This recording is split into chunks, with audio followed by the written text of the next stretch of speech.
regardless of where we find ourselves politically, socially, religiously, or even physically.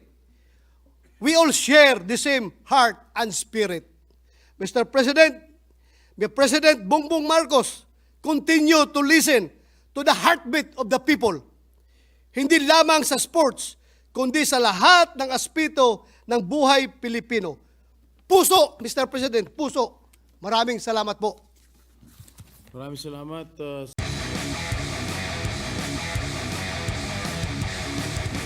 Here is my appeal to the President Bongbong Marcos, Mr. President. Mr. President, it is my fervent hope that my remarks in this August chamber will reach President Bongbong Marcos.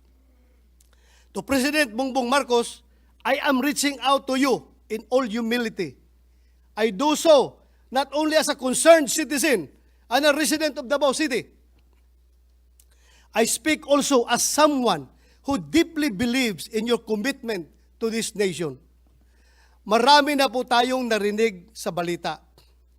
Hindi raw po aalis ang PNP dahil may nadidetect silang heartbeat. To that, we raise no objection. We are in opposition to question these technological advancements. And yet, while your PNP is focused on the underground heartbeat, which they suspect belongs to the heart of Pastor Kibuloy, I urge you, dear President of this nation,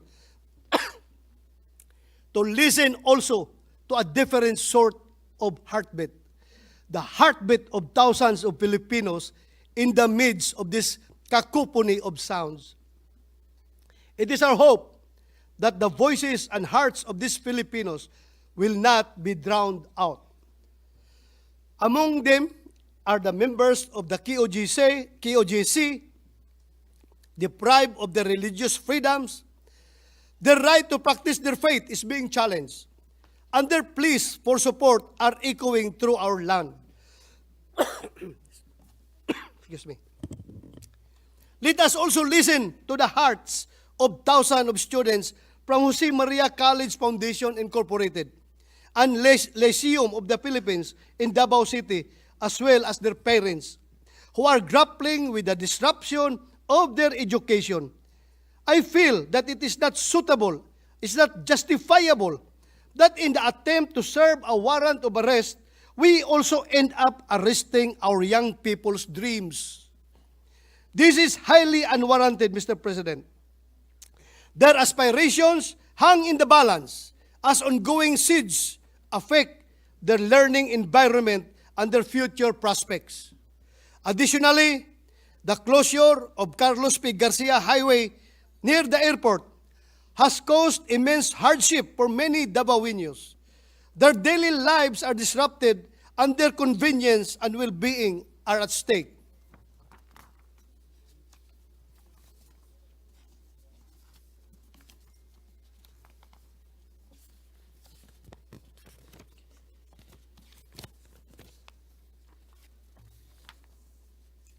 Pagod na rin ang mga tao. More precisely, pagod na rin ang mga puso ng mga tao. Their weary hearts have resorted to seemingly marching to a different beat, regretting their choice of leadership, losing their hope. Yet, I stand here with unwavering faith in you as the father of our nation. I, for one, still believe in your capacity to care for every Filipino. After all, regardless of where we find ourselves politically, socially, religiously, or even physically, we all share the same heart and spirit. Mr. President, may President Bongbong Marcos continue to listen to the heartbeat of the people. Hindi lamang sa sports, kundi sa lahat ng aspeto ng buhay Pilipino. Puso, Mr. President, puso. Maraming salamat po. Maraming salamat.